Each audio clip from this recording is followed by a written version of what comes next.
സ്വാഗത പ്രസംഗം നടത്താനായി break science society സംസ്ഥാന secretary secretary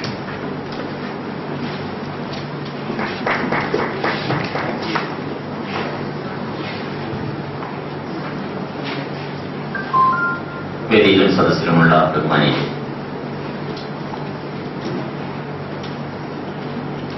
നമ്മളിന്നിവിടെ G.S. Padmakumar memorial lecture അതിൻ്റെ ആദ്യത്തെ എഡിഷൻ നടക്കുകയാണ്. ബ്രേക്ക് സയൻസ് സൊസൈറ്റി എല്ലാ വർഷവും സയൻസ് ആൻഡ് സൊസൈറ്റി എന്നുള്ള വിഷയവുമായി ബന്ധപ്പെട്ട ഇതുവരെയുള്ള മെമ്മോറിയൽ ലെക്ചേഴ്സ് നടത്തുവാൻ തീരുമാനിച്ചിട്ടുണ്ട്. അതിന്റെ ഫസ്റ്റ് പ്രോഗ്രാം നടക്കുക. ഞാൻ കടമയിലേക്ക് കിടക്കുകയാണ്.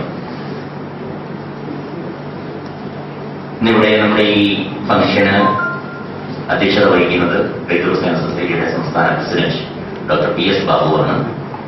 Doctor P.S. ബാബുവിനെ ഈ വേദിയിലേക്ക് പ്രോഗ്രാമിലേക്ക് ക്ഷണിക്കും. ഇന്നിവിടെ ഈ പ്രോഗ്രാമിൽ science and renaissance European and Indian context എന്നുള്ള വിഷയത്തിൽ പ്രഭാഷണം നടത്തുന്നത് doctor Liaquat Ali, former Vice-Chancellor of Bangladesh university of health sciences, Dhaka. അതുപോലെ തന്നെ he is the founding chairman of the foundation. I welcome Dr. Liaquat Ali to this function.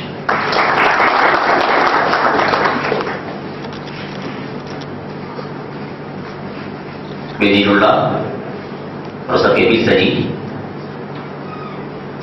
Doctor P K Shajahan, doctor P Rajeevan എന്നിവരെയും ഈ പരിപാടിയിലേക്ക് സ്വാഗതം ചെയ്യും. ഈ science and renaissance European Indian Congress എന്ന വിഷയത്തിലുള്ള പ്രഭാഷണം കേൾക്കുവാൻ G.S. പദ്മകുമാറിന്റെ വിവിധ പ്രഭാഷണ പരിപാടികളിൽ പങ്കെടുത്തിട്ടുള്ള കേൾക്കാൻ സാധിച്ചിട്ടുള്ള ആൾക്കാർ G.S. പദ്മകുമാറിന്റെ ഈ ഓർമ്മ പുതുക്കുന്ന ഈ വേളയിൽ ഈ പ്രഭാഷണം കേൾക്കാൻ എത്തിയിട്ടുള്ള എല്ലാവരെയും ഈ പരിപാടിയിലേക്ക് ഹാർദവമായി സ്വാഗതം ചെയ്യും. Thank you.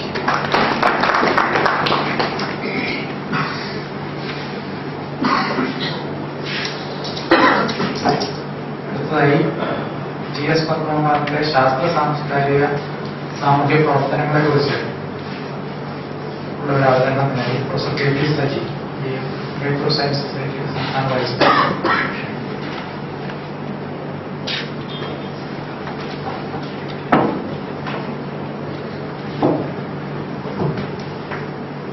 യോഗത്തിന്റെ അധ്യക്ഷൻ ഡോക്ടർ P.S. ബാബു, നമ്മുടെ വിശിഷ്ടാതിഥി doctor Liaquat Ali, doctor P Rajeevan, doctor Shajahan, സുഹൃത്തുക്കൾ,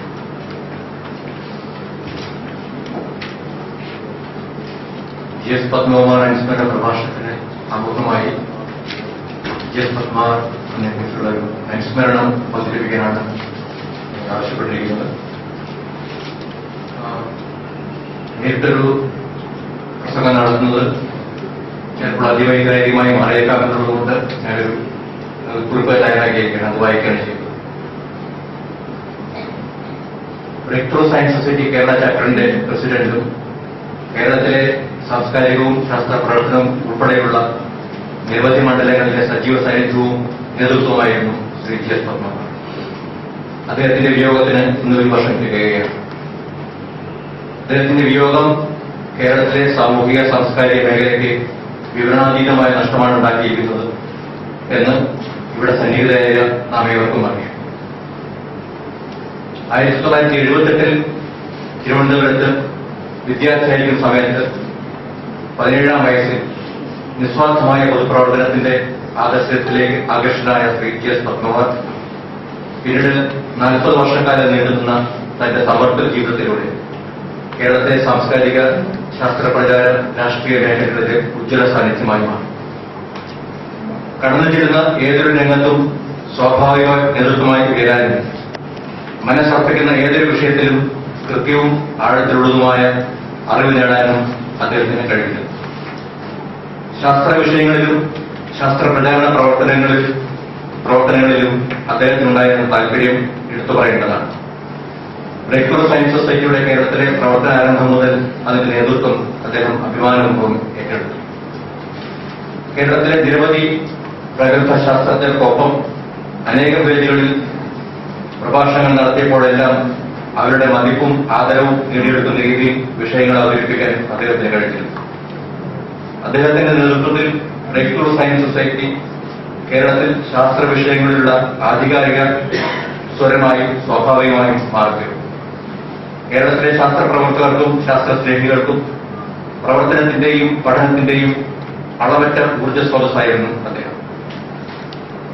കപടശാസ്ത്ര പ്രചാരണവും സങ്കുചിത ദേശഭ്രാന്തിന്റെ അവകാശവാദങ്ങളും അരങ്ങ് തകർക്കുന്ന ഇക്കാലത്ത് അദ്ദേഹത്തിന്റെ നേതൃത്വത്തിൽ ശരിയായ ശാസ്ത്രബോധം പകർന്നു നൽകാനായി നടന്ന പ്രവർത്തനങ്ങൾ ഒരു സാംസ്കാരിക പ്രതിപ്രവാഹം തന്നെ സൃഷ്ടിക്കുന്നതിന് സഹായകരമായി. 2017 2018 ലോകമെമ്പാടും നടന്ന മാർച്ച് ഫോർ സയൻസിന്റെ ഭാഗമായി കേരളത്തിലെ 13 ജില്ലകളിൽ പ്രസ്തുത മുന്നേറ്റം സംഘടിപ്പിക്കാൻ മുൻനിരയിൽ അദ്ദേഹം ഉണ്ടായിരുന്നു. സ്വയം എഴുതുവാനും സഹപ്രവർത്തകരെ പ്രചോദിപ്പിച്ച് എഴുതിക്കുവാനുള്ള അന്യാദൃശമായ പാഠവുമുണ്ടായിരുന്നു അദ്ദേഹത്തിന്. ബ്രേക്ക് ത്രൂ സയൻസ് സൊസൈറ്റി മലയാളത്തിൽ പ്രസിദ്ധീകരിച്ച ആൽബർട്ട് ഐൻസ്റ്റീനും ആപേക്ഷികതാ സിദ്ധാന്തവും, ചാൾസ് ഡാർവിനും പരിണാമ സിദ്ധാന്തവും എന്നീ പുസ്തകങ്ങളും നിരവധി ബുള്ളറ്റിനുകളും അദ്ദേഹത്തിന്റെ തനതായ കയ്യൊപ്പ് പതിഞ്ഞ രചനകളായിരുന്നു. ശ്രീ G.S. പത്മകുമാറിന്റെ നാനാമുഖമായ പ്രവർത്തനങ്ങളുടെ വൈവിധ്യം ഇന്ന് ഏറെക്കുറെ അവിശ്വസനീയമായി തോന്നാം. ബാനർ സാംസ്കാരിക വേദിയുടെ അമരക്കാരൻ എന്ന നിലയിൽ കേരളത്തിലെ വിവിധ ജില്ലകളിൽ സമിതികൾ രൂപീകരിച്ച് സാഹിത്യ സംബന്ധമായ ചർച്ചകൾ സംഘടിപ്പിക്കുകയും അവിടങ്ങളിൽ നേരിട്ട് പങ്കെടുക്കുകയും സാഹിത്യ സാംസ്കാരിക വിഷയങ്ങളിലുള്ള ആഴത്തിലുള്ള പഠനങ്ങൾ അവതരിപ്പിക്കാൻ ബാനർ എന്ന പേരിലൊരു ത്രൈമാസിക പ്രസിദ്ധീകരണത്തിന് തുടക്കമിടുകയും ചെയ്തിരുന്നു അദ്ദേഹം.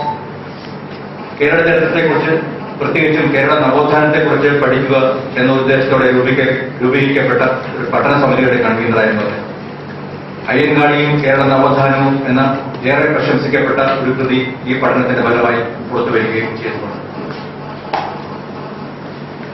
നാടിൻ ശ്രേഷ്ഠ സന്താനങ്ങളാകണം എന്ന മുദ്രാവാക്യം ഉയർത്തി കഴിഞ്ഞ 25 വർഷങ്ങളായി നടന്നുവരുന്ന കുട്ടികളുടെ ക്യാമ്പിന്റെ സംഘാടക സമിതി കൺവീനറും കൂടിയായിരുന്നു ശ്രീ പത്മകുമാർ.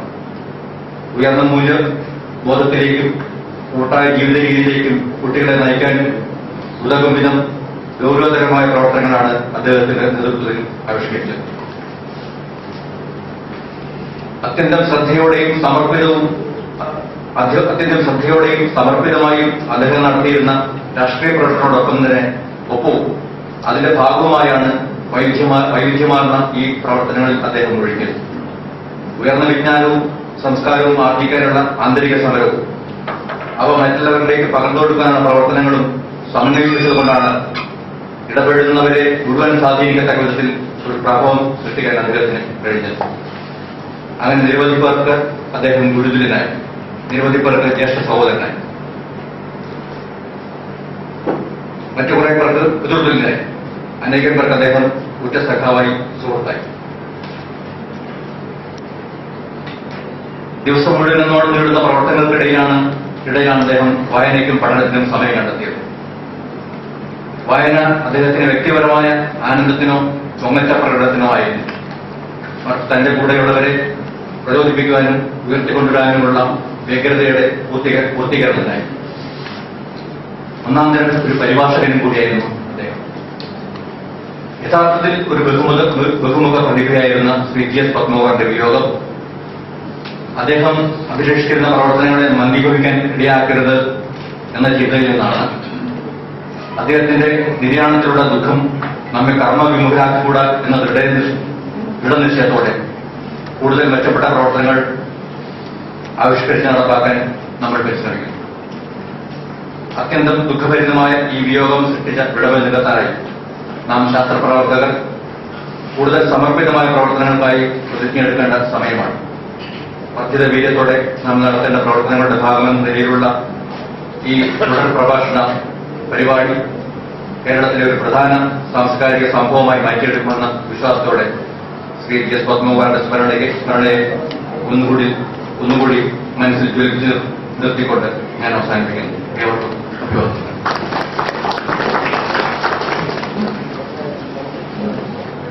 ഏവർക്കും പ്രിയപ്പെട്ട G.S. പത്മകുമാറിന്റെ ആദ്യ ചരമദിനത്തിൽ തന്നെ ഈ സ്മാരക പ്രഭാഷണം ഇവിടെ സംഘടിപ്പിക്കാൻ കഴിഞ്ഞത്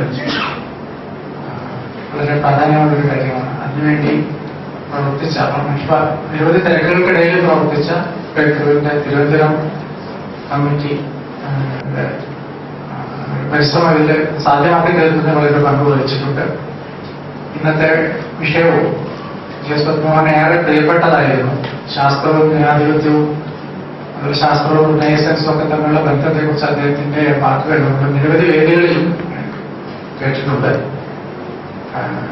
ഇവിടെ നടക്കുന്ന പ്രൊസീഡിങ്സ് നമുക്ക് നമ്മുടെ ഗസ്റ്റ് ആയിട്ടുള്ള ഡോക്ടർ ലിയാഖത്ത് അലിയെ ധരിപ്പിക്കാൻ കഴിയാത്തത് തീർച്ചയായിട്ടും ഒരു കുറവാണ്. അദ്ദേഹത്തെ അത് ഫോളോ ചെയ്യാൻ കഴിഞ്ഞിരുന്നെങ്കിൽ വളരെ നന്നായിരുന്നു. നമ്മുടെ സ്പീക്കറെ ഇൻട്രൊഡ്യൂസ് ചെയ്യാനായിട്ട് BSS ജില്ലാ കൺവീനിംഗ് കോർഡിനേറ്ററായ ഡോക്ടർ P.P. രാജീവിനെ ക്ഷണിക്കുന്നു.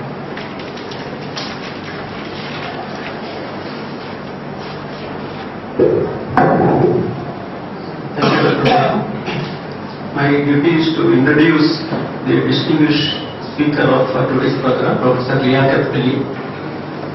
Professor Liaquat Ali was born in 1957. He is a medical graduate from University of Dhaka with an MPhil in medical biochemistry from the same university and PhD in medical cell biology from Uppsala University, Sweden. Currently, he is just retired as the Vice-Chancellor of Bangladesh University of Health Sciences in Dhaka, where he is also serving as an honorary professor in the Department of Biochemistry and Cell Biology in the same university. Major research areas of Professor Ali include physiology of insulin secretion, pharmacology of anti-diabetic plant materials, etiopathogenesis of diabetes in Bengali population, nutritional evaluation of local food materials and public health aspects of cardiometabolic diseases. Professor Ali has been awarded with several fellowships, memberships and honors from various professional bodies.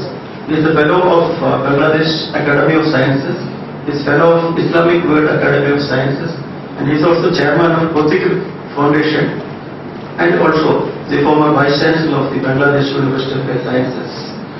In addition to the academic and scientific fields, Professor Ali has great interest in socio-cultural and literal activities. He is the founder of Sanskritic Vikas Kendra and founding chairman of Botik Foundation. He has particular interest in history and philosophy of science, and Bangla Academy has published his book titled Geometry and Philosophy in the year 1985. As I have already mentioned, he is the founding chairman of the Botik Foundation, a non-profit organization founded by him, and is working in Bangladesh for the last 25 years. And this is best known for operating a socio-cultural center, Sanskritik Vikas Kendra or Center for Cultural Development, one of the major meeting places of writers, media persons and socio-cultural activists in Bangladesh from diverse ideas and views. The foundation itself operates a philosophical club which has been organizing a study circuit, History of Ideas, for the last 27 years. Also, it has a cultural friend, Anandan, which performs regularly in all in the country and in different regions. Recently, the activities of this Botik Foundation have expanded in health and other areas. The Botik Institute of Health Studies has started functioning recently. The Botik Foundation is also going to take part in the upcoming Mass Force Science. So, he is, of course, made in-depth study in this topic, that is science and relations, one of the favorite topics of G.S. Padmakumar. And we are very happy that he has accepted our invitation to deliver this lecture on this topic, which is actually a very favorite topic of Mr. G.S. Padmakumar.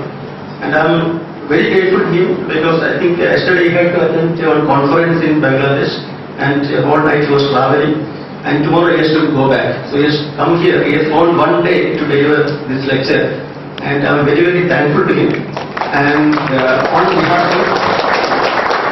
on behalf of Breakthrough Science Society Kerala chapter, and also on behalf of all the participants of this program here, I extend a warm welcome to Dr. Liaquat Ali. I would now request him to start his lecture. For inviting me to this very prestigious meeting. Honorable Chair of today's session, Dr. P.S. Babu, Honorable members of the Organizing Committee or Executive Committee of the Breakthrough Science Society Kerala chapter, and dear audience, good afternoon and namaskar. I'm particularly glad to be here because Kerala was a dream for me because as you know, within all limitations, Kerala has led social justice and equity in this region. We know that the achievement of Kerala within this Indian subcontinent is enormous, and it is a role model especially for me. So when we are talking about Renaissance, why we are talking about Renaissance? That is the first question. We are honoring a person, great person, Mr.G.S.Padmakumar, former president of the Kerala chapter of Breakthrough Science Society, a great thinker and social reformer. I've come to know that he had great interest in the philosophy of sciences, because most of our people, even the great scientists, sometimes view science as technology, and most of our people in this region, not only in this region, even in the advanced countries, science is a matter of exploitation, exploiting nature for my own interest. But the very few people really discuss science in the context of society and its philosophical relevance. As you know that popular science and popularization of science are little different. So G.S. Padmakumar was not involved in popular science only. You can get popular science from internet and many of the writings from mass media. But popularization of science, scientific ideas, is a more challenging task. So I believe the difficult task undertaken by G.S. Padmakumar and his colleagues like yourselves is a great job. It's not only serving society, but serving the mankind in general. Now, to come to the Renaissance point, because we all know that the Renaissance is an idea which is called rebirth or revival. I have been informed that there are diverse kind of people here from all walks of life. So maybe I'll sometimes explain some terms which may be quite well known to some of you. But it would be better if I just spend some time to explain those terms. So please forgive me because the heterogeneous audience, it sometimes is necessary. So Renaissance, it comes from a Latin word which is sometimes also linked to a French word, and which is called rebirth or revival of something, revival of some ideas. So Indian Renaissance is some rebirth and revival. That is a great chapter in our history, because what we are today in this subcontinent or even the greater region, including Sri Lanka, many of these things are ideas that what we are today is shaped by what the Indian Renaissance brought. This is important for us to understand even for our future course of action. So, Indian Renaissance is important to be discussed, and discussed in terms of what it really means for science. Actually, it was initiated in Bengal in early 19th century. So, the Bengal, the Calcutta became the center, but it laid Indian Renaissance in general. And they made great contributions in fighting dogmatism, in promoting intellectual arousal with rational and liberal humanistic thought. So, we'll later come to the points of rational, liberal, humanistic thought more. For example, you know Satidaho, the death of the women partner during after the death of male partner. Sometimes it was, shown as willful, but it was actually forced situation. Child marriage, ban on widow marriage. We were seeing a beautiful video right now about Darwin, as you understand. Those even right now we are fighting dogmatism and superstition, but at that time it was much more, and it was supported sometimes by law. So, and there were orthodox, caste creed, and many superstitious practices. The fathers of Renaissance had to fight that, and there were changes in some laws which affected not only Bengal but whole country. So we are truly grateful to them, because the contribution they made is enormous, and at that time the fight was very difficult, because it was an attempt to reform many of the religious ideas, religious dogmas. We had great people like Raja Raman Rai, who is truly termed as the morning star of Renaissance. We had Ishwar Chandra Vidyasagar and many other people. Actually, Ishwar Chandra Vidyasagar was against many of these dogmas, and which he cultivated even in his institute, Sanskrit College. At that time, there were also great literary creativity. Bankim Chandra Chattopadhyay, Sharan Chandra Chattopadhyay, Michael Madhusudan Datta, Rabindranath Tagore, Qazi Nazrul Islam. A lot of people came at that time flourishing of literatures. Also there were newspapers and magazines, and there were distinctive styles in art. Rabindranath Tagore, Rabindranath Tagore, Rabindranath Bose. There are still galaxies in from Indian subcontinent, and we had quite a number of good scientists like Jagadish Chandra Bose, Satyan Bose, Meghnad Shaha, and Chandra Rai. Actually, many of these intellectual, political, and economic futures of our nations, the present nations, are actually largely shaped by the ideas generated during the Indian Renaissance, because many of the politicians were involved. And in fact, even in Bangladesh, I can cite one example. We had a movement called Movement of the Liberation of Reason, Buddhi Mukti Andolan, in Dhaka, which were totally daughters of this movement. And still, the intellectual atmosphere, what is termed as liberal in Bangladesh, are dominated by this kind of ideas. Now, with all these good things, we have to be really,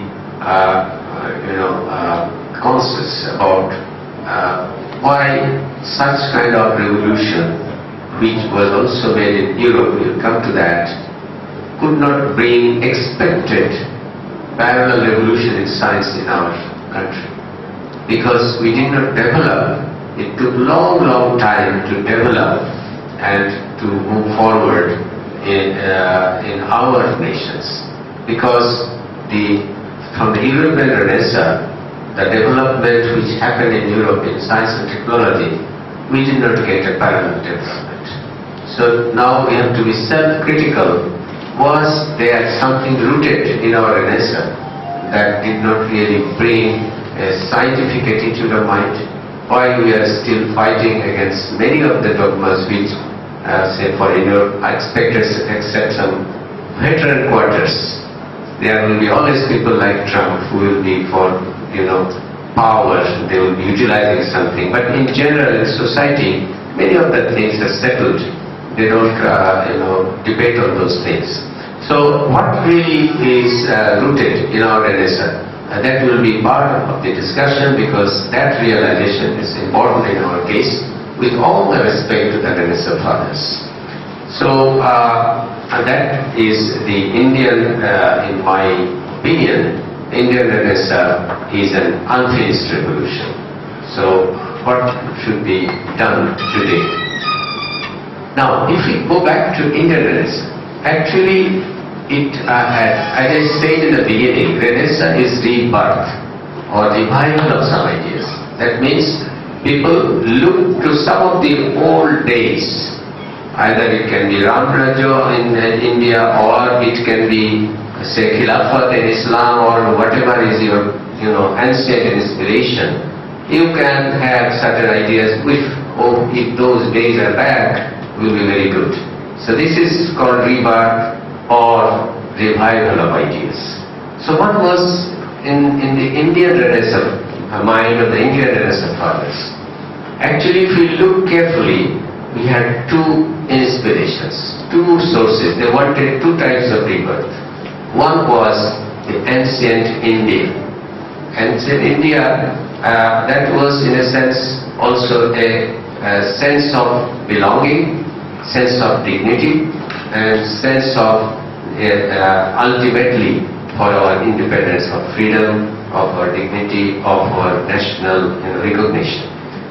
But if we look carefully, that was ancient India in the form of Upanishad. I will come to that.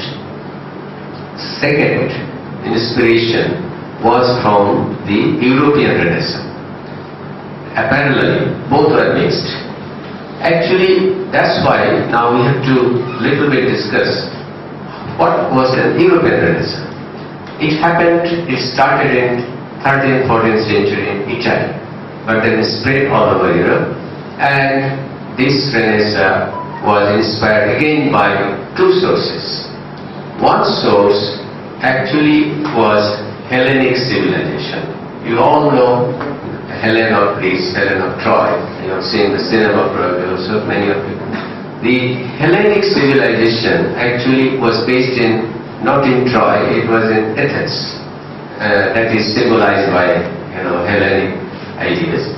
But what was really in Athenic ideas, Athens, in Greece, ancient Greece, the golden days of Greece, it was around 5th century BC, 500 years before Christ, when this civilization was there. Actually, ancient Greek civilization were based on certain liberal, humanistic ideas.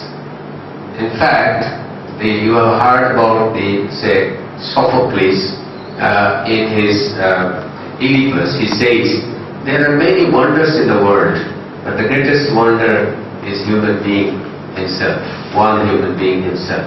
Actually, the idea was based on humans, and that came also from a group of people who were called sophists. They called Protagoras, a famous sophist, said, man is the measure of everything. Man is the measure of everything, not any supernatural force, nothing. So the center in Greece was human being. There were also limited democracy. We know there was slavery, which was inhuman, but apart from that, there were limited democracy.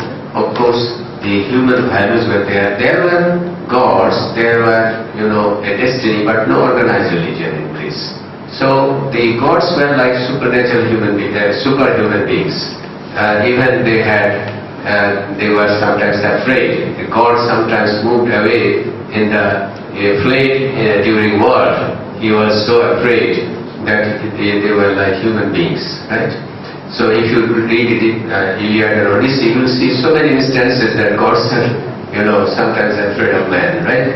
So the point is, they placed human being at the center, and then the philosophies of Socrates, Plato, and Aristotle all were based on liberal ideas, liberal humanistic ideas.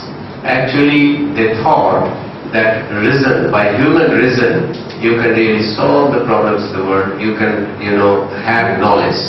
So primarily, the debate started that we all aspire for knowledge, we want knowledge. And how the knowledge comes? The knowledge comes either by we are looking at the world, making experiments, generalizing, and then from generalization we are coming to a conclusion, working conclusion. This is one way, it is called empiricism. Another way is that your mind knows without looking at the world. Your mind knows. You have certain ideas inbuilt, you have to just recollect, and then you can find by reason the knowledge of the world. Actually, Socrates, Plato, Aristotle, in a way he was an empiricist, he also had experiments, but he ultimately placed metaphysics above physics. Physics is the really science which our fathers ignored, and Indian Renaissance fathers followed mainly the rationalistic part, which perfectly fitted with Upanishad. So, in my opinion, actually not much emphasis was given to the scientific component. One very important influence came from Rabindranath Tagore, our Nobel Prize winner poet. And he actually had a profound admiration for Upanishad. And actually he was little bit balanced in harmonizing Eastern and Western ideas. In some cases he had quite a profound ideas about these two. For example, his Gitanjali, for which he got Nobel Prize. You know that he got Nobel Prize not for his even short stories or for his novels. He got Nobel Prize for a poem, book of poem, which is called Gitanjali. And Gitanjali, in fact, was based on really certain poems which are devoted to Oshim. Oshim means the unlimited. He always told that somebody is playing flute. The unlimited is playing flute in this world of limited world. You look at the philosophy. This limited world is our empirical world, which we experiment, which we change, which we want to, not only the physical world, our human being, our society, which is social science. In social science we are changing by politics, by sociology, by anthropology, we are changing human being. We are changing the life of the human being. This is also part of science now. But in this limited world, Tagore was thinking somebody is playing flute. Who is somebody? That Brahma. That means know thyself, who is living within yourself. You look at this Socrates, know thyself. So actually in Rabindranath Tagore also, they were always thinking in terms of other world. He was also, in Bengali he said, not here, somewhere else. There is a translation, not here. So somewhere else, he was looking not worldly. Actually, the message of European Renaissance is putting people back into his feet. As I said, in Greece, ancient Greece, it was people. It was human being. Man is the measure of everything. But in Upanishad or in this rationalistic philosophy, man is not the measure of everything. You are not here. You have come here as a temporary guest. You will have to go back in other world. Otherworldliness is the real, essence. So that unlimited. So you move towards, and he categorically said in the preface that the inspiration of my songs are coming from the other world. That unlimited, from that unlimited Brahma is coming from there. In fact, this was translated by his friends in England, and that was, at that time, the European society was going through a great turmoil.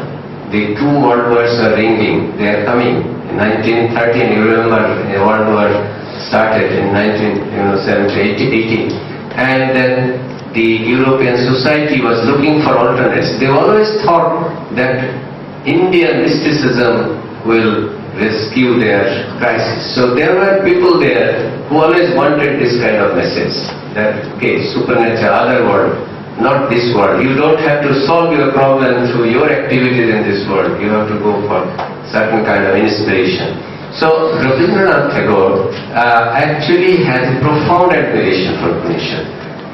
But he was a man who had regular contact with scientists as well. He met Einstein, he had letters with Heisenberg, he had letters with Bertrand Russell. He was quite a well-connected person. He had great interest. And in fact, he understood the difference between this type of activities. He wrote a beautiful essay called Sahitya Samagri, means the elements of literature. And then there he said Gyaner Kotha and Bhaver Kotha, means words of knowledge and words of feelings. He categorically wrote that words of feelings is a matter of literature, creative literature. But words of knowledge is something else which does not depend on individual ideas. If somebody, even if he is a president or a minister, if he feels something and expresses something, that does not become a word of knowledge. Word of knowledge must come through certain kind of objective observation and reasoning and then consensus among people who knows the issues. So this is what he wrote categorically.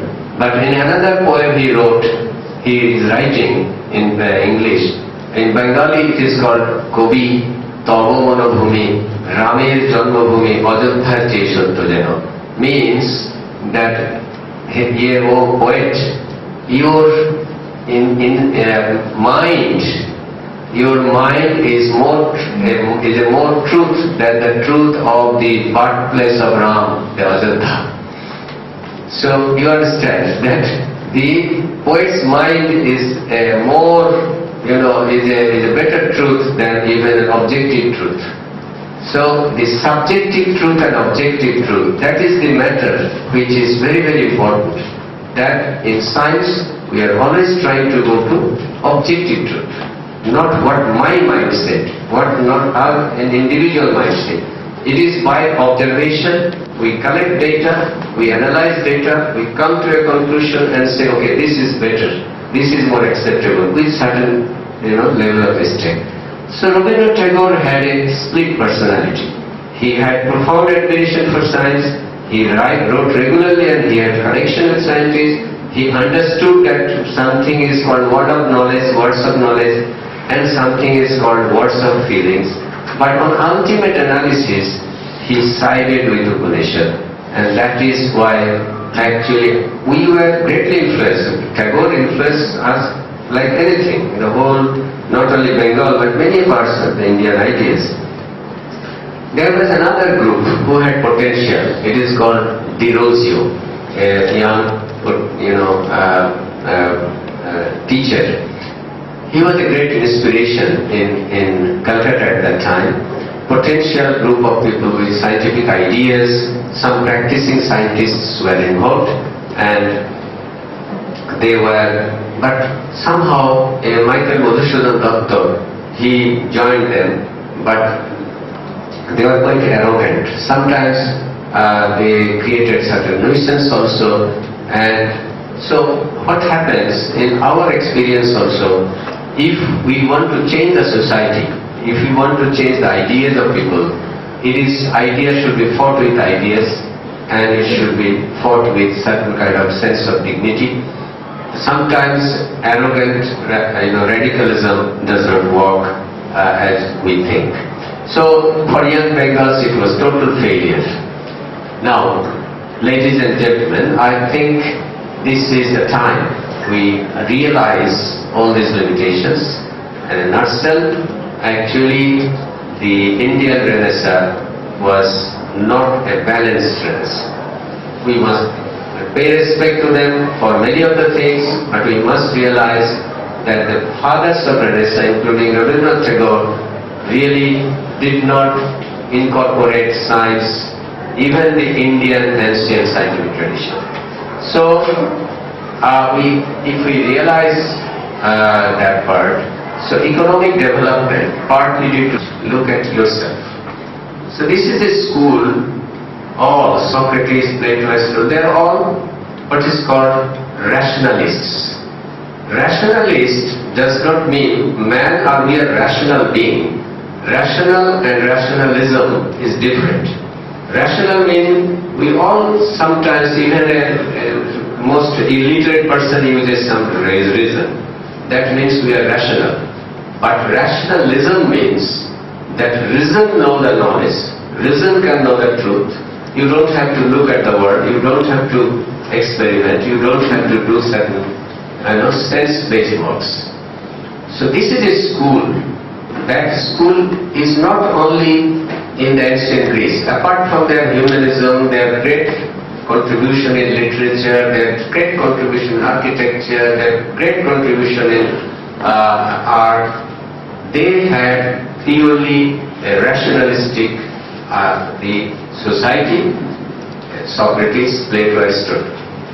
And in fact, the same idea came in Islam. Actually, in Islam also, it says, if you know yourself, and then came the concept of group. So, if you know yourself, you know the world. And in Upanishad, you know yourself, you know actually the Dini, you know the world, you know the God, you know the Brahman. So, these are all related philosophies which really is a basis of knowledge of some, schools. So in European Renaissance, we come back to European Renaissance. European Renaissance was led by people, artists, literary personalities, etc. in the beginning. It started in Florence, in Italy, with great artists. And the idea was to revive, and then a great philosophers came, Descartes, Leibniz, Spinoza, who really revived the idea of this Plato, Aristotle, Socrates. So in one way, the one source was completely the liberal humanistic ideas. In a way, it's a great progress, because when you place human being at the center, humanism, that is a great development, because you are then coming back from the supernatural and other world, coming back to the welfare of the human, placing human being at the center. That is a great development. So, European Renaissance and Hellenic link made a great contribution, because before that, the whole Europe was dominated by church, dominated by Christian dogmas. So, that part we must respect, like we must respect our Indian Renaissance fathers, that they made a great contribution. But in European Renaissance, there was another inspiration which has been frequently ignored by the European Renaissance people. This is linked to certain kind of non-scientific propagation of science, because to exploit, you have to have certain kind of philosophy upgraded and certain downgraded. So the source was not much highlighted even in the European writings, and that was one of the problems in our Renaissance also, because they did not really look at the other end. European Renaissance was also the development, revival of the Alexandrian Renaissance. In ancient Greece also, apart from Plato, Aristotle, Socrates, there were also other philosophers like sophists. Sophists are like charvaks in our country, like in many ways parallel. Those were ignored. Ionians, who made great contribution in observational world, in science, empirical science, they were ignored. Particularly, European Renaissance was a revival of Alexandrian science. Alexandria was quite an astonishing place, because by 4th century BC, actually Alexander the Great conquered Athens and Greece. And then a parallel civilization started to be developed in Egypt, based in Alexandria. You all know Cleopatra, Shakespeare's writing, Caesar and Cleopatra. So the Cleopatra, she was the queen of an empire called Ptolemaic. So Ptolemies were great lovers of knowledge. but they had a completely different outlook than Greece or Athens. So in Alexandria, they created the first truly university in the world. Why truly university? Because when we call it a university, it is an universal knowledge. Knowledge should be diverse from different branches of different faculties, as we call today. In fact, in Takshila, we boast some of the earliest schools in our region. Those were more based on only, say, philosophical or religious studies. But in Alexandria, there were many faculties. And we know great names like Euclid, he came from Alexandria. Archimedes, he came from Alexandria. Aristotle came from Alexandria. And it was such a marvelous place, a marvelous university and a huge library. Incidentally, they have also literatures and other faculties, but they kept out philosophy from the university because they thought the philosophy from Athens is harmful. The philosophy based on rationalism is not good. So they did not create a department of philosophy. They had mathematics. Euclid was a teacher there. They had literature even, no philosophy, because they wanted an empirical minded civilization. And that's why Archimedes could thrive. Archimedes was patronized, not like people like Plato. So you can see that there was a parallel civilization which Romans destroyed, because Romans were no fond of knowledge. They did not understand knowledge. They were for enjoyment and power. Now from Alexandria, actually there was another inspiration in the European Renaissance. And you see, started with the discovery of hydrogen, oxygen, Lavoisier, Priestley. Then you see Leonardo da Vinci. On the one hand, he is a great artist, and on the other hand, he is going to the graves with candles to dissect human beings. And the first dissection starts within the grave. And also there was a host of scientific discoveries, and as you know, Leonardo da Bruno, Galileo, and many other, ultimately culminating into Newton. So this Renaissance period, parallelly, we can see a great number of scientists, and not only scientists, they are contradicting the dogmatic belief. And as you know, that Copernicus, Bruno, they contradicted the geocentric theory of the world. They are creating heliocentric theory of the world, which is contradicting the dogmatic belief of church. And they had to give, some of them, Bruno had to give there his life.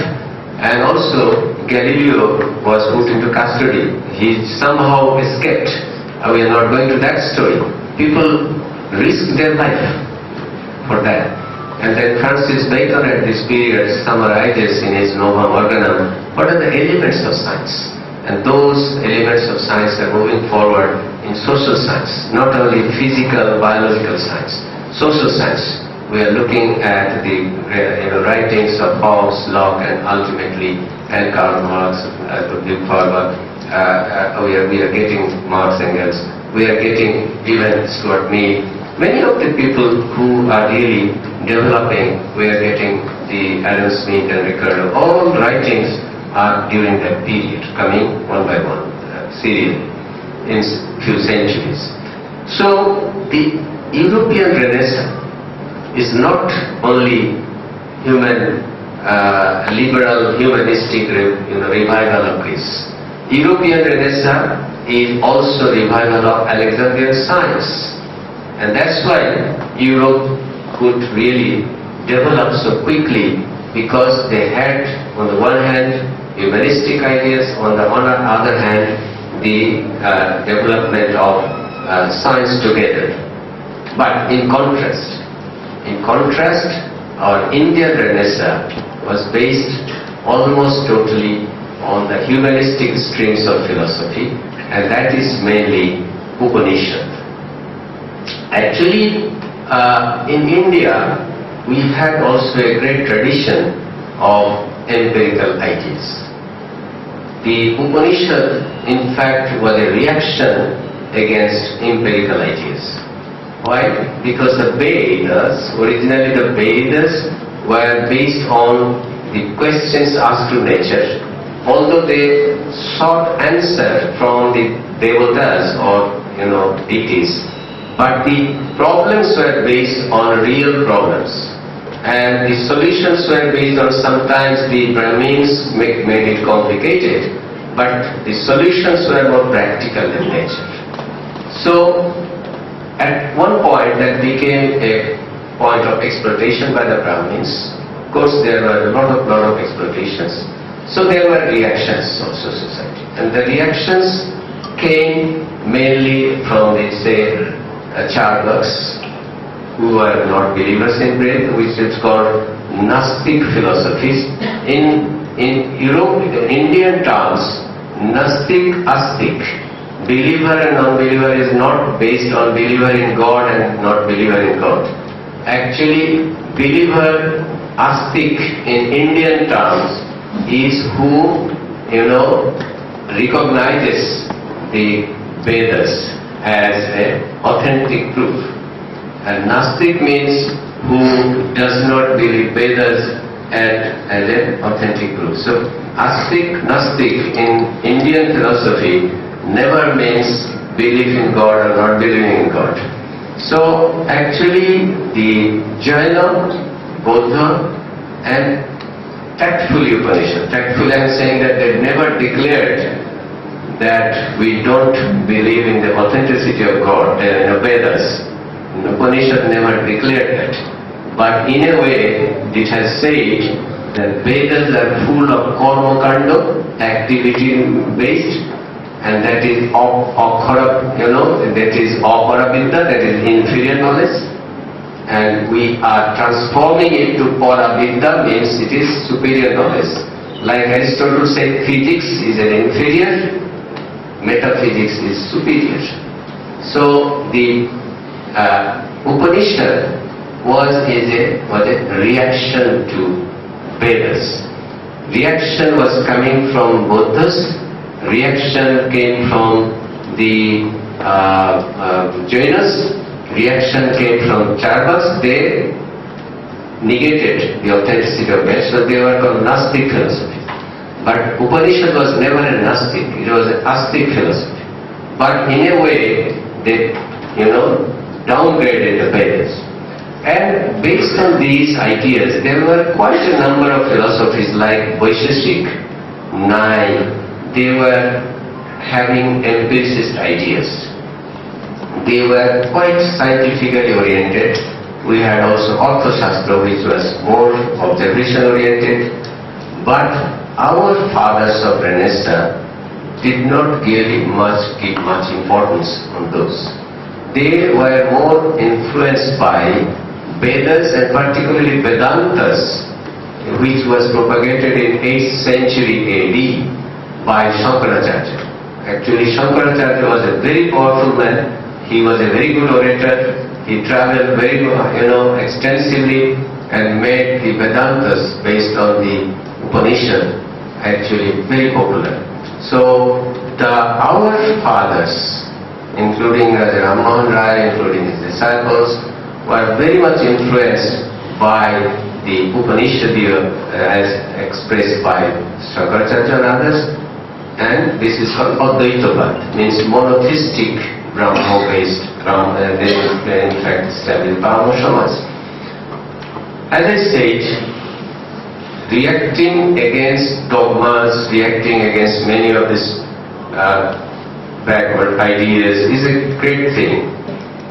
So they contributed a great for our development of society, but our problem was that we never had the scientific streams of Alexandria or even the scientific philosophies of ancient India in our Renaissance even seriously discussed. At this point also, the scientists we had great popular writings from the scientists, but they were also not seriously involved in philosophical discussion. Actually, if you look at the European science, starting from Einstein, starting from Niels Bohr, Heisenberg, all physicists in the 20th century had to discuss philosophy, because these scientists, physicists, all Nobel Prize winners in physics in the early 20th century, they had to discuss philosophy, and they were philosophers as well. Einstein has several philosophical books. They had to discuss. In our case, we did not have that. So the problem was that the Raja Ram Mohan Rai and others were influenced by the Western and Eastern thoughts only of the rationalist tradition. He was evidently a disciple of Immanuel Kant, and Kant had a very good connection with Upanishadic rationalism. And as I explained in the beginning, what is rationalism? When you think that your reason can get knowledge and truth without going to observation, without going to experimentation, without going to scientific, what is called empirical observation. So that's why I summarized that the rationalism is pure reason. Immanuel Kant has a book called Critique of Pure Reason. Raja Ram Mohan Rai was quite well versed in Kant. So, critique of pure reason can know this. So, the ultimate criteria of truth is pure reason, and certain answers for questions put to nature possible, one step away from religion and mysticism. When you are putting everything on your reason, then it is one step away from mysticism and religion, because then you don't have to observe the real world. You don't have to really get data from the real world. That is the problem. And for empiricism, the goal is not truth, but workable answers for questions put to nature. Empiricism never asks for truth. They say, truth we are not pursuing for truth. What we are pursuing is a solution, workable solution. We are putting a question nature because we will be always limited by a probability of mistake. So, observational validation as criteria for inference, and essentially probabilistic, thus skeptic. Because you have to put something in a format which can be proven even by principle. Say for example, if we say something that in a distant, say Mongol Groho or in a distant planet, there is a human being. Okay, I cannot justify that now. This is a hypothesis put. Okay, there is a human being in a distant planet. We cannot send somebody to prove right now. We can send somebody if it is raining outside. We can send somebody whether it is raining, not, yes or no. But for distant, we may not be able to prove right now. But on principle, we can design an experiment that yes, if we do something, we send a rocket or send some kind of rays and get certain indirect evidence, we can analyze whether there is life or that. So that is a hypothesis for science. But if you say there is a ghost in this room, so somebody says there is a ghost in this room, can you design an experiment, even on principle, how to prove or disprove that? So there is a boundary between imagination, there is a boundary for hypothesis, putting question to nature in science. So this is, for science, there is a probabilistic answer, it is not a certain answer. The cost of ideology and the cost of ethics. Somehow if we have GDP, we think that is great.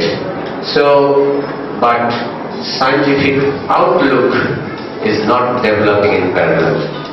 Okay? Because we will have great internet service, but in the great internet service we will have study. But what kind of ideology they have? So outlook they have in the world. So we should not be content. Look at the United States of America. Look at the society. How can a person, anti-scientific person like Trump can be a president in that country? because people must have completely anti-scientific outlook. Many of the people they are scientifically illiterate. So we must be very careful that development of economy and development of just technology do not necessarily guarantee scientific outlook development. We have to work together for that. And in many cases it is regressing. I must say that in many cases in our region it is regressing. Sometimes we cannot even talk freely. The expression has become limited even in your society sometimes. We thought always India as a much more freer place. I'm afraid it may not be in some cases. Misuse of religion in politics, sometimes in the envelope of development, is increasing. This is true. And Western parts of science without ethical guidance very much visible. Unless we have this, because science itself does not solve all the problems. We have to have sometimes an ethical and ideological boundary which really guides science in the interest of human being and sustainability of this nature. The Bengal Renaissance children from all spheres of knowledge need to understand the strained technology leading to self-destruction, cultivation of scientific outlook. I am always warning not merely technology. India Renaissance, taking into consideration the experiences so far generated in the modern era. Actually, the tribute which I paid to Mr.G.S.Padmakumar, he is the person who is really doing this thing. Exactly, Kerala Renaissance is a little bit a relief. Because although it is coming from there, it has its own characteristics. Probably that has helped Kerala to go through more on this issue, because I was not aware. I must confess my ignorance. I did not go through that in detail after coming to this field about this lecture. When I entered, actually I was I really thought a long time how Kerala could be developing a little bit in a different way. But I think the Kerala Renaissance is a special issue which some of you should take seriously. What is really different from the Indian Renaissance in general? So I believe that you people from led. So with these words, I would like to thank you again, and I think we can take part in the discussion. Thank you very much.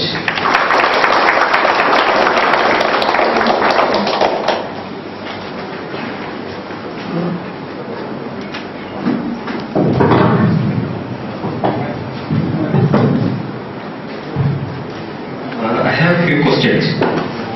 First, you said that Indian Renaissance is based on Upanishad, inspired from Upanishad. And it started in Bengal. And as a result of that, we are able to get rid of some caste-ridden superstitious practices. So if it is the case, Indian Renaissance actually started, I think, in the South India, because we have some unjust caste practices here.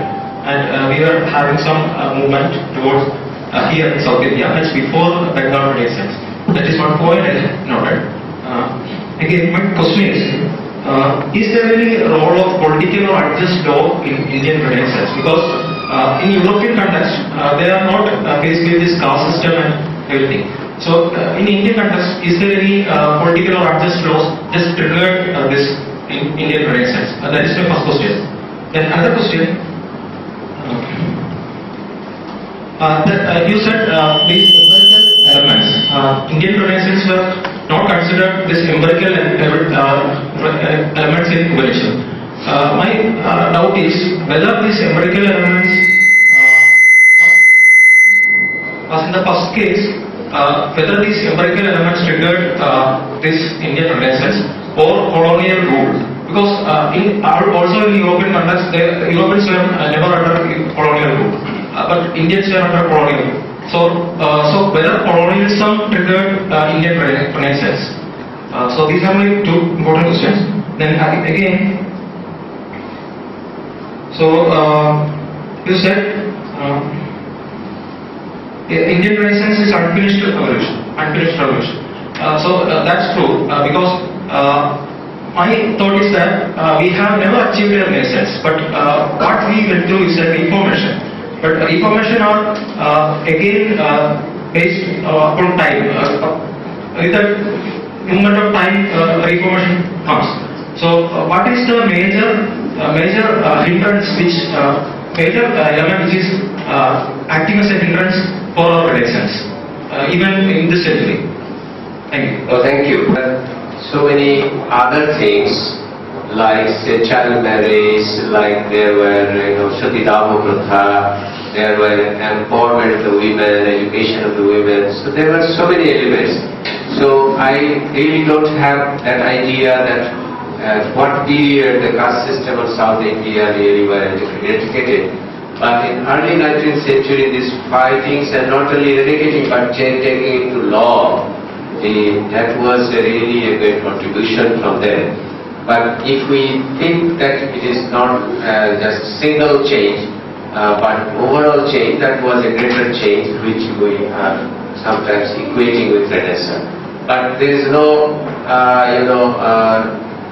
barrier to say that okay, the part of the Renaissance started in South India. It just really, there is nothing to bar that from saying. You can, of course, if it is started as a historical fact, that should be incorporated. That's no problem. The second point is the colonial rules, role of the colonial rules, etc. Yes, that might be one factor because the colonial people, the rulers, they paradoxically encouraged our indigenous education. In 1834, in fact, 1835 the Macleay Commission gave the report, but even 1834, actually the idea was not to promote English-based education. They wanted to promote madrasas, they wanted to promote tolls, Sanskrit education, etc., because they did not want English-educated people in this country. The Ram Mohan Rai and others, they were educated by Western connections. So your point may be right that due to the colonial influence, our education was not patronized for scientific education. And even Hindu college was established not by British rulers. That was that in the forefront of the Virojio and other disciples were from there mainly. And interestingly, even Calcutta University was not well funded. The first Vice-Chancellor, Sir Ashutosh Mukherjee, he had to loan money to run the university in the beginning. He had to take loan from others. It's a historical fact. It was not funded well by the university. So he was a fighter. He fought to establish that university. So as you understand, but they wanted to encourage the others. So there are mixed, influences of the colonial rule. So you are partly correct. But whatever the result, it is the fact that the forefathers of the Renaissance, they did not have the philosophical bent of mind also. They could really, highlight that, okay, I'm highlighting the rationalistic, humanistic element in Upanishad. At the same time, I am also highlighting the charvaks, local people who really work for people.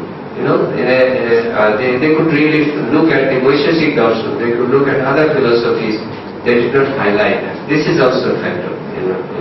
Third point is, as you say, yes, unfinished evolution. What is creating a hindrance? It is a tradition. Now, it is not only a matter of money, but our, mind.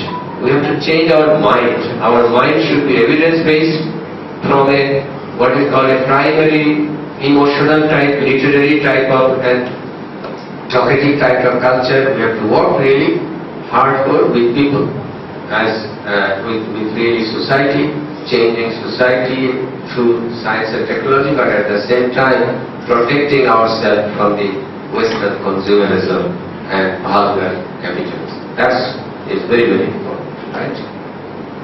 Yes, sir. Thank you very much for the excellent kind of critical review of this phenomena. I have some basic two questions.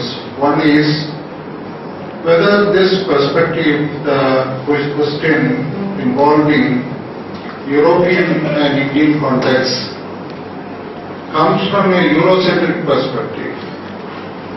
Because what you call as the classical age, that is the Greek classical culture, is often considered as the foundation of modern civilization.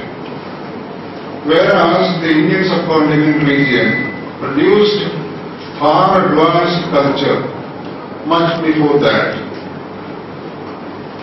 And of course, the role of science and technology in that cannot be denied. I mean the Indus Valley civilization.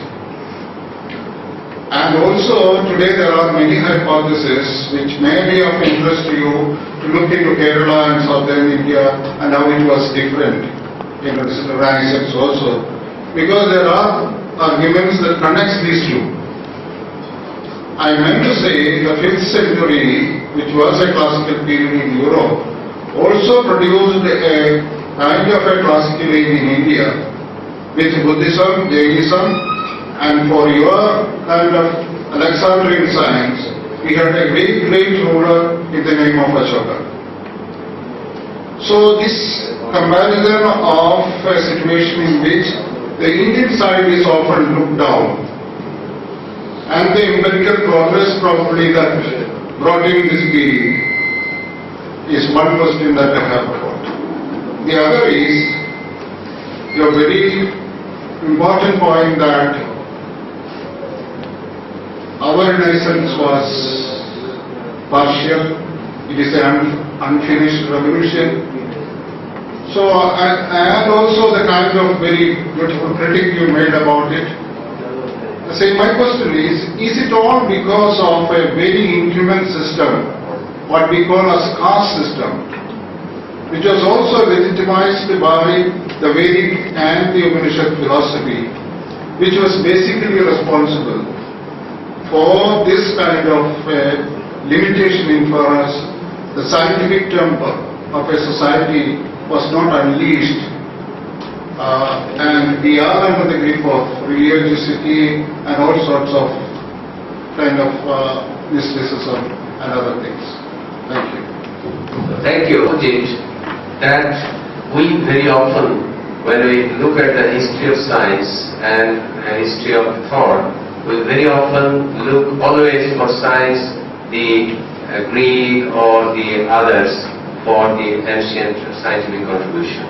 We very often do not really go through the Indian empiricist and scientific ideas of thought, and that I have mentioned that actually if you look at the Orthodox, the observations which we see is so advanced at that time of level of technology that as a say diabetes researcher, sometimes when I see that as before as 500 BC, they have even named diabetes as a Madhumeha. And Madhumeha, how did they come to that conclusion? Charok and Shasuta, they have seen that urine, in urine, the ants come into urine. So they have seen, and where the ants goes, because they are sweet lovers. So when they sweet something, ants goes to that place. So they thought, they hypothesized, look at the scientific ideas. They observed, they hypothesized that the urine may be sweet. So they tested that the urines are sweet. So that comes into Madhumeha. Then they observed that the people who are diabetic, they have the health are two kinds. Some people are very obese, some people are very lean, means very thin, lean and thin. So in modern terms, we see type 1 diabetes, type 2 diabetes. There are practices which they observed. Then they amazingly they say that this disease comes from two origins. One is Vangsha. Vangsha Parampara means the father and mother from, and then but they then hypothesize that it is like a tree or plant which needs a base, means a seed, and also an environment, means water, soil, etc. So in modern term we say a disease needs a gene, an environment. For example, in diabetes we need a gene, and then you eat too much, you don't walk, you are getting obese and you get diabetes. So environment. So look at this Nobel Prize winning discoveries at that time, that they could really go through the observations serially, come to a conclusion, come to a hypothesis which is testable, that yes, the seed and environment theory of disease. Now the point is, there are way of explaining this through a philosophical, epistemological position, and actually Vaisheshik philosophy matches with that. But we don't see that is highlighted. What is highlighted is Shankaracharya Vedanta, for example, like that, those Upanishad. And that is why we are telling that we have to look at our tradition. If we look at the revival, I am not really looking at it from European point of view, but European science actually were transmitted through the Renaissance period. We did never transmit it. What happened? These Orthodox and Ayurveda became just like a dogma, that you just believe it. You don't go through scientific studies, modernize, and that is happening in many cases in this part. So you are creating separate ministries, but you are not investing as much as you should do in science. So this is one. Then I think you are correct that still we are not basing. For example, if we say, okay, at that time there were some necessities about caste system because of the division of labor, fine. But now at this time we have to get rid of based on scientific ideas, scientific necessities. We are not doing that. It's correct that still we are creating castes in the name of so many scientific pseudoscience. Thank you. I just have one thought actually, which perhaps can address, because many of these science popularization programs, as you very nicely distinguish between popular science and popularization of science. Even in the popularization of science, there is one category which we often observe, is the category who is replacing science, replacing religion with science. Meaning when they talk about science, they talk as if they're talking about some religion. As a teacher, what I need to question is the need. See, in the past, whether it is Western or in the Indian context, whenever people had an idea or a philosophy, there was some reason behind it, some need behind it. So what was the need for the Western society to give so much importance to the scientific ideas? Whereas we, for some reason, not just due to the British occupation, but perhaps even before that, we somehow did not feel the need. Because now what I observe is that our need of basically embracing science is more like replacing religion with science rather than actually becoming more rational and more objective. So where is this need? That is question one. And why in the whole discussion you maybe you indirectly did address that, but I think education is one thing which was not addressed in this. So these two things, do you think there is any connection between the need and education, or vice versa? The Europeans had to live through a very harsh condition. Their geographical and other conditions were harsh, so they had to really fight, and their necessity was always to discover and live. Apart from exploitation, they exploited too much, but in fact, even with that exploration, they could not live without this struggle. In our part of the world, we had, I think nature gave us plenty of relief. We had less struggle. And then also the philosophical mind of being content. I don't always blame that, because this unlimited desire in the European minds and this consumerism is rooted on that. that you are never satisfied.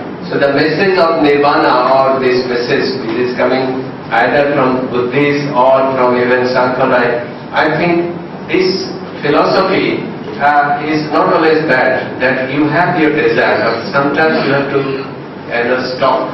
Somewhere you have to stop. Otherwise, this world becomes unlivable, because you are then eternally changing a model of your mobile phone, and you are never satisfied with your model. So the idea is that I think the two civilizations always had certain kind of geographical and length of mind. Yes, education, unless we really, the educationists, scientists, educationists, and the social leaders change our mind, what we will put in the curricula, always we will put, the pseudo-scientific parts, and also too much literature, too much advice, the morals. Because too much morals, too much literature does not help really in creating a scientific mind. That has to come through family, to come through like societies like this, but education has to equip yourself with scientific skills and scientific training. But anyway, these are areas which we have to work together. Thank you. First of all, I think I really like the subject. I mean, the way you presented, and I think so. Just few questions one question that is coming to mind is. So I think European countries always take that, because all our education especially is always derived by what the British kind of gave us, right? I mean, and that's only in the past year, 300 years. But if you go back to Upanishad, I think there is no time to what that came in, right? I mean, there's nothing about South India or anything like that, right? I mean, so I think if you take all the Upanishads, I think they have to be supported with Bhagavad Gita as well to kind of understand the little intricacies of those, right? I mean, and I think you mentioned at one point about Shankaracharya, so I didn't quite get that, but only question that I had, I think as you said, Rabindranath Tagore, he kind of learned in both days, and I think you said that he kind of took the help of, at the end he was still tilted towards the Upanishad. I think you are also the kind of a great follower of all those things. So what is your thought process? I am very much fond of his songs, etc., etc. But when we come to a philosophical point of view, the idea is he has come in term Kavi Guru, and in our part of the world, he is sometimes called Gurudev. So whenever something, even in education, for example, Santiniketan, Vishwabharati, some people start talking about university building in my country, even the topmost politician or the administrator of the country, Prime Minister, Gurudev has said like this, you have to build something like Santiniketan, Vishwabharati. So that becomes a model. It does not become a model for another scientifically based university, right? So why? Because he is looked in that way. But the point is, we have to understand the strength of a person, we have to admire that, but at the same time, we have to think that how much scientific bent of mind he had. And at this age, whether will Santiniketan be a model or another university will be a model, IIT will be a model. For example, we have to look at where should we put our money from the tax of the common people. So these are the areas we need to be very careful about evaluating even the galaxies, even our very learned, we should not take another like a devata, like a god, some great person. That is my point of view, right? We should honor him, but at the same time we should be very careful about how he should be judged at this modern age. Second is, yes, Bhagavad Gita, right? Bhagavad Gita was a later event. Actually, Upanishad and the Vedantas came at the later stage because Ved was, certain final development. These are called part of it because they did not deny Ved. Bhagavad Gita was then incorporated in Mahabharata. It's Mahabharata. And the difference in Bhagavad Gita is very interesting, but because so far in Upanishad there is only Brahma. But in no Upanishad or in no where there is that Brahma or somebody is coming as avatar. Krishna is coming as avatar only in Bhagavad Gita and Mahabharata, right? Because this is a humanization of Ishwar. The avatar is much more than Brahma. He is Ishwar. Even Brahma is part of the Ishwar, right? So in Bhagavad Gita, Krishna is coming as an Ishwar, in this world. And it is very interesting. He is a very pragmatic person.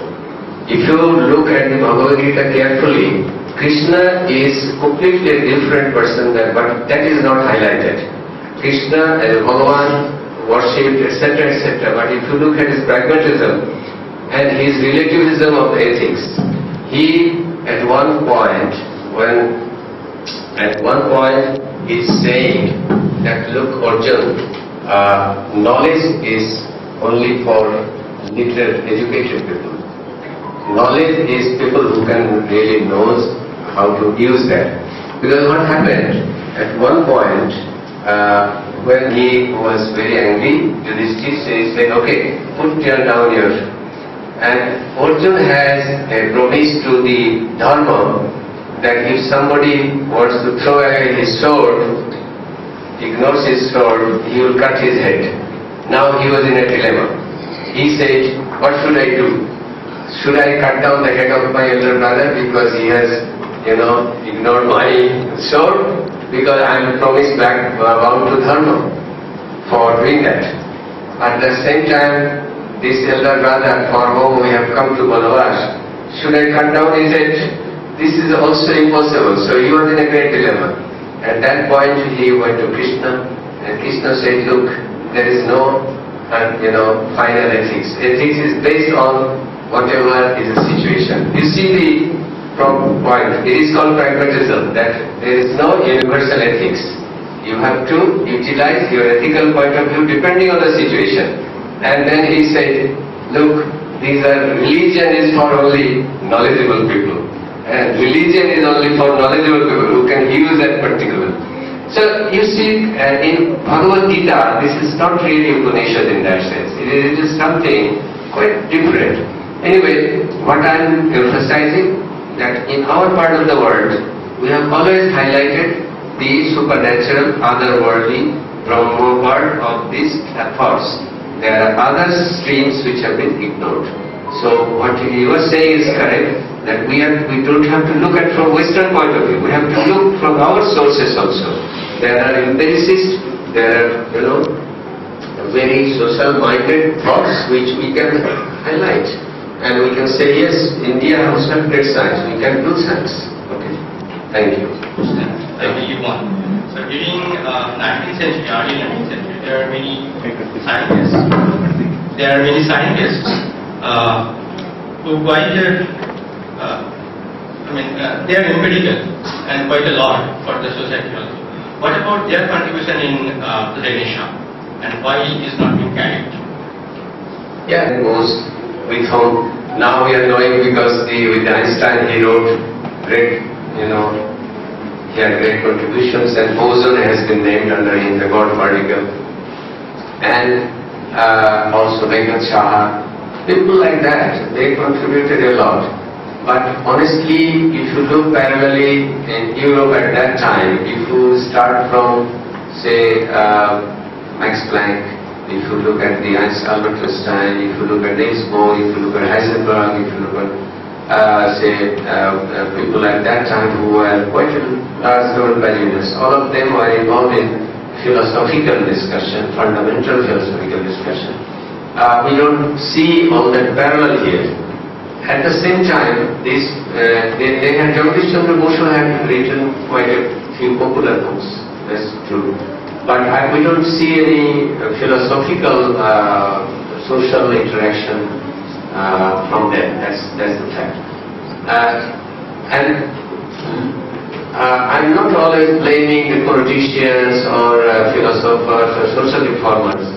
We, the scientists in India or in the subcontinent, we really did not work together with the other streams of people to change, think about society and its roots.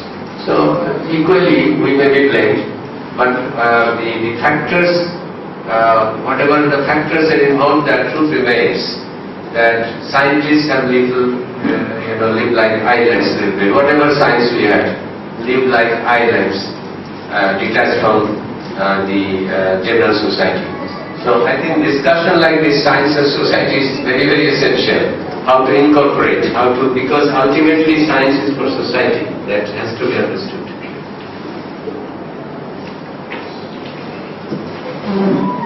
Development, then it creates some kind of system. So in Europe, in contrast to even the United States, in Europe there were a lot of exploitation, but at the same time there are also inherent development of wealth through science and technology. So whatever limitation Europe has, it accepting some exceptions, it has developed certain kind of system, and particularly in the Northern Europe, they could even incorporate some of the state control over the capital.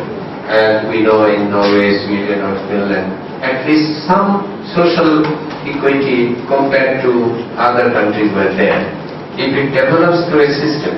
In India, unfortunately, in our part of the world, this capital development was not even by a systematic Renaissance-led scientific revolution. It was in most cases either by exploitation, either by, as you say, sometimes of the political machinery, sometimes it is developed by totally illegal means, by dealings which are not really, according to even traditional capitalism, traditional bourgeois development, national bourgeois development, it does not fit into that picture.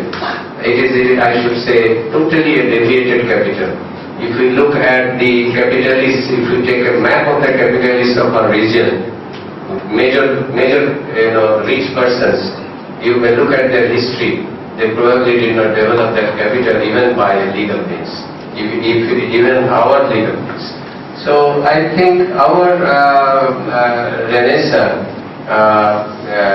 is not following what we see in European Renaissance, the capital development. Our capitalism itself is even a deviated capitalism. It's not really traditionally well-defined capitalism what it should be, in my opinion. Renaissance signifies a radical transformation of the medieval structure of society, medieval social structure of society into a modern secular public space. In that sense, many of the cultural theorists today, they are rereading Renaissance. How far it will be desirable on our part to say that we have gone through a Renaissance? Because a medieval society has to be radically transformed into a modern cultural and a modern secular public sphere. In that sense, it will be more appropriate to that we have a reform instead of a Renaissance in India. Exactly. I think my message is quite compatible with what you were thinking. In fact, if we go through this part of the rationalistic idea of Renaissance, and you always justify reason that is a golden age, we must go to 2000 years back India, or we must go to the earliest 200 years back of Renaissance period. This is something which is not compatible with the scientific view of life. If we want to balance, the essential message is there, the humanistic, liberal ideas, worldly idea, not otherworldly idea. So this is a message which can be carried back from thousands of years. But how to create a society with more equity, based on humanistic ideas, but based on equity, based on development, based on sustainability, those are related to science also. So we have to look at not only physical science, not only biological science, we have to look at the social science so that evidence is collected and we go forward not by only rationalizing. We go through empirical evidence, analyzing that evidence mixed with humanistic ethics. We have to go forward, and that's why we should not, go back to what we had 200 years back. We should not.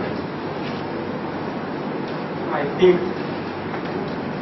I think we'll stop the discussion now. Clearly, we must continue this conversation beyond the four walls of this room. But there is a time limit, so we will stop the discussion now. I would like to thank Dr. Liaquat Ali for his very interesting and erudite presentation. And I think this is a discussion and a presentation G.S. Padmakumar would have loved to be present and participate. So, with these words, I thank you again. On science and renaissance on European and Indian context. Let me call it a science fraternity who are here together to commemorate our great leader G.S. Padmakumar, who was such a highly dedicated personality in all spheres of life, including science, culture, history, etc. So, being one of his disciples, I deem it to be a great honor and privilege to propose vote of thanks on this occasion. Firstly, I express my deep sense of appreciation for the lecture on science and renaissance, Indian and European context, and its unfinished task. It reminded us the task and responsibilities for us people ahead, and it's time for us to be scientific humanists, unlike the humanists of that era who failed to develop a scientific outlook and scientific bent of mind. And I pointed out the failure of Indian Renaissance to develop a scientific outlook, and that was a unfinished task for us to take over, and that would be a right tribute to our great leader G.S. Padmakumar, who dedicated his life for such a reason. And I hearty thanks to Dr. P.S. Babu, who presided over this function, and thanks to Dr. P.P. Rajivan, who introduced our invited speaker, Dr. Liaquat Ali, and thanks to Professor P.N. Thankachan, who gave the welcome speech here, and all the Breakthrough Society leaders and members, and all the participants of this function. Thanks all. Thank you.